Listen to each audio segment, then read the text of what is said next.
Olá pessoal, desculpe o ângulo aí pouco ortodoxo da câmera, mas eu estou aqui na bancada fazendo só umas pequenas melhorias na fonte de alimentação AT que veio com aquela caixa do vídeo anterior de sucata de computação, né? Basicamente, o meu trabalho está se resumindo a só dar uma melhoriazinha na fonte, com alguns conectores, nada, coisa muito pouca, mas o tema principal desse vídeo, que é fazer um controlezinho muito simples de velocidade pro ventiladorzinho, usando uma chave comum alavanca. Só tecer umas curiosidades aí de montagem e de conexões para fazer esse controle de velocidade de maneira melhor. Vamos lá. Bom, o tema principal desse vídeo, na realidade, é parte de um processo um pouco maior de restauro mesmo dessa fonte de alimentação AT, né? E basicamente no processo a gente restaura aqui e faz algumas melhorias, tá? Uma delas, a principal, na realidade, foi a substituição de conexões soldadas por conectores em si, tanto o conector do ventilador quanto o conector da chave HH de 110-220, a chave seletora. Tanto é que eu adicionei aqui um conectorzinho que eu tinha aí tudo na sucata, né? Conectorzinho para possibilitar retirar a placa de fonte e me facilitar a manutenção a longo prazo, né? Curiosamente, a entrada de tensão tinha um conector, então, curiosamente, o fabricante resolveu usar um conector aqui, mas resolveu economizar nas outras duas conexões, enfim. A outra conexão, naturalmente, é de ventilador, né? E justamente para isso a gente vai para o ventilador em si. O ventilador em si, o ventilador anterior estava meio ruinzinho já, natural, isso acontece mesmo, um equipamento mecânico que ao longo do tempo vai estragando. E então eu comprei um ventilador aqui no mercado local, só que o ventilador, ele é um ventilador de qualidade razoável, tá? Panel mounts, só que ele puxa bastante ar, ele tem uma pressão estática bastante grande, que é importante para vencer todas essas barreiras de dissipadores, etc. E a caixa AT tem um padrão diferente, cujo ventilador de fonte é a única coisa que efetivamente move ar dentro dela. Então o ventilador precisa ter uma certa pressão estática razoável. O problema é que o ventilador é bastante ruidoso. Então a motivação de adicionar um controlezinho de velocidade simples para o ventilador é justamente para tentar ver qual seria o melhor ajuste aí, e dependendo da situação, se o tempo estiver mais frio e tal, dá para você controlar e diminuir um pouco o barulho desse bichinho aqui. Mas esse cara é excepcional, tá? Move bastante ar, uma boa pressão. Então, é isso aí. Vamos passar para a parte da chave agora. Deixa de blá blá blá. Bom, para fazer esse controle de velocidade, a opção mais natural seria simplesmente usar potenciômetros, né? Nesse caso aqui, os potenciômetros teriam que ser de fio, tá? Esse aqui é um potenciômetro de 3 watts, 25 ohms. Esse aqui é um potenciômetro de 4 watts, 20 ohms, novinho aqui da Mallory. Novinho, antigo, né? Estoque antigo, né? Mas ele é um cara super bacana. O detalhe é que potenciômetros de fio não são muito fáceis de se encontrar hoje em dia, e eu tenho muitos usos para esses caras em outros projetos, tá?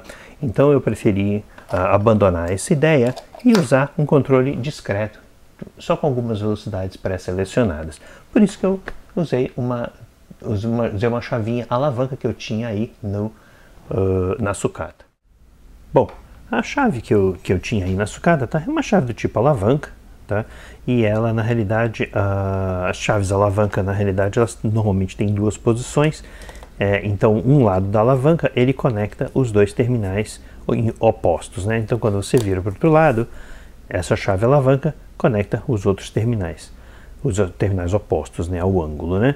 Qual é a questão? A questão é que essa chave, na realidade, ela tem uma posição central, que ela desconecta tudo. É a posição desligada aqui, digamos, da chave.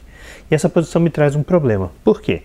Porque eu não quero que o ventilador se desligue de maneira alguma, porque isso vai danificar todos os componentes. Eles não têm proteção contra a temperatura, excesso de temperatura. Os computadores dessa época não tinham esse tipo de proteção. Então, para isso, eu tenho que fazer só uma alteração aqui no circuito, né?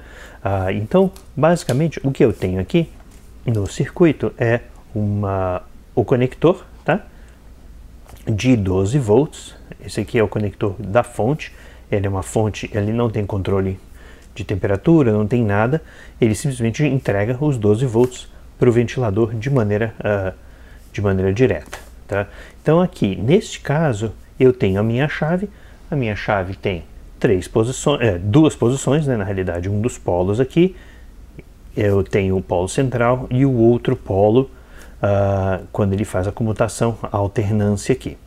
Nesse caso aqui, o diagrama de ligações que eu bolei na realidade é o seguinte: eu conecto os 12 volts num dos terminais, numa das pontas, né? O terminal central fica conectado no meu ventiladorzinho, né? Aqui, ele é o meu ventiladorzinho que é 12 volts. O outro lado do ventilador vai para o negativo, normal. Então, nessa posição, quando a chave está nessa posição, o ventilador está operando na sua velocidade máxima. Naturalmente, os 12 volts estão conectados diretamente a ele. Qual é o detalhe? A chave tem uma posição, na realidade, intermediária, né? Uma posição como se fosse uma posição desligada aqui, no qual todos os contatos se desfazem. E é essa posição que eu não quero que o ventilador se desligue. Então, a única maneira que eu vejo de fazer isso, na realidade, é efetivamente botar uma resistência ligando os 12 volts no ventilador, porque quando a chave estiver desconectada dos dois polos, na posição central, o ventilador vai estar sendo alimentado por um resistor aqui, um R1zinho aqui da vida, né? E perdoem o garrancho aí, desenhando em offset.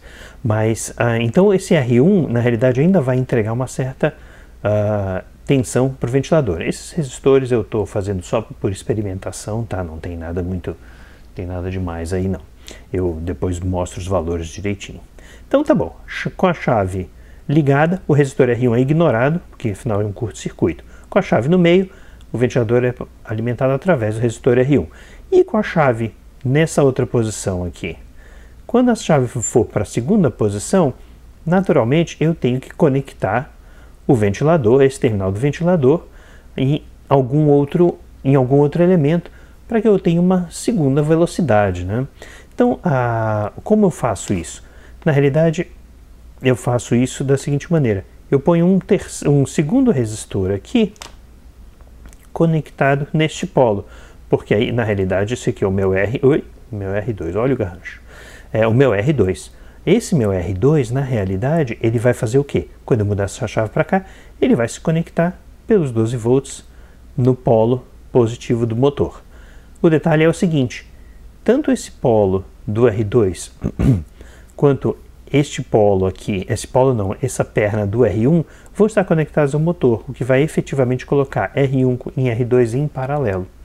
Então, esses dois resistores em paralelo vão ser obrigatoriamente menores do que o valor original de R1, que é assim como a associação em paralelo funciona.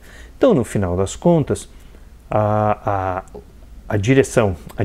ordem de velocidades vai ser um pouco muqueada, mas paciência. Basicamente é o seguinte: chave na posição 1, na posição, digamos, esquerda, né? Ela é velocidade máxima. Chave na posição central, ela vai ser a velocidade mínima, porque o resistor R1 vai ser o maior resistor dominante aqui, o R2 vai estar totalmente desligado. Na posição direita, a chave vai ter a velocidade, o ventilador vai ter a velocidade intermediária, que vai ser a associação desses dois resistores em paralelo. Vai ficar, não é ideal, mas é uma maneira de reaproveitar essa chavinha aqui, que é muito boa, de excelente qualidade e de montagem relativamente fácil. Agora eu vou mostrar os aspectos de montagem desse circuito aqui. Na realidade, montagem no chassi, que tem alguns detalhezinhos interessantes aí. Bom, essas chaves normalmente vêm com um conjuntinho de acessórios aqui. Primeiro uma rodinha, uma arruelinha de pressão, né? Como se fosse uma roda dentada interna, justamente para ajudar ao todo o conjunto a agarrar no painel, né? Que a chave está conectada. Uma porquinha, naturalmente, né? Para fazer a fixação. E uma arruelinha muito especial. Essa arruelinha, na realidade, tem dois dentes, digamos assim. Um dente protuberante para cima da arruela no diâmetro externo e um dentezinho para dentro, aqui no diâmetro interno. Esse dentezinho, ele ajuda da seguinte maneira. A chave em si, ela possui um corte na sua rosca. E esse dentezinho interno, ele na realidade, ele é feito para encaixar nesse cortezinho aqui na rosca, tá? Agora, vamos dar uma olhadinha no painel, mudar o ângulo, e eu vou mostrar como essa protuberância aqui atua para ajudar o conjunto todo a não rodar. Bom, agora com a caixa aqui, dá para notar o que? Eu fiz 2 furos. O furo principal do eixo da chave, né?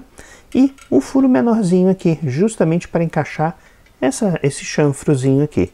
Quando você insere a chave não roda, o conjunto dela não roda. E aí você naturalmente pode fazer o quê? Pode simplesmente botar a arruelinha, de pressão e botar a nossa porquinha. Aí se evidencia um outro problema, né? Qual é? Justamente o comprimento da rosca que fica para fora do painel. Isso aqui a gente pode resolver de várias maneiras, porque idealmente você quer o quê? Você quer que a chave fique rentezinha assim, fica um conjunto mais bonito, inclusive fica com menos protuberância para fora, né? E que diminui o risco também de acionar a chave de maneira errática.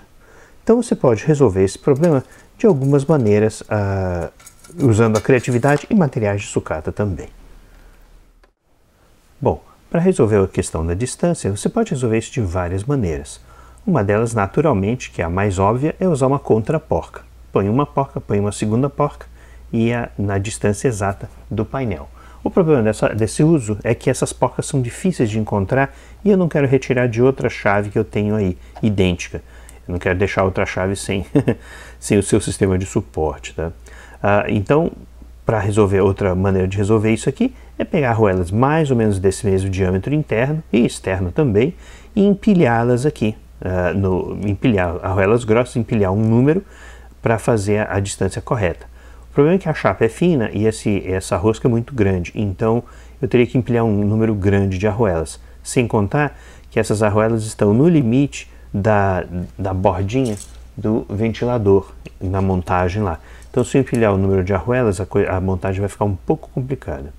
Um outro detalhe, naturalmente, que eu posso fazer é justamente pegar uma partezinha de plástico, um tubinho de plástico e fazer o corte na dimensão exata para dar a distância que eu preciso, tá?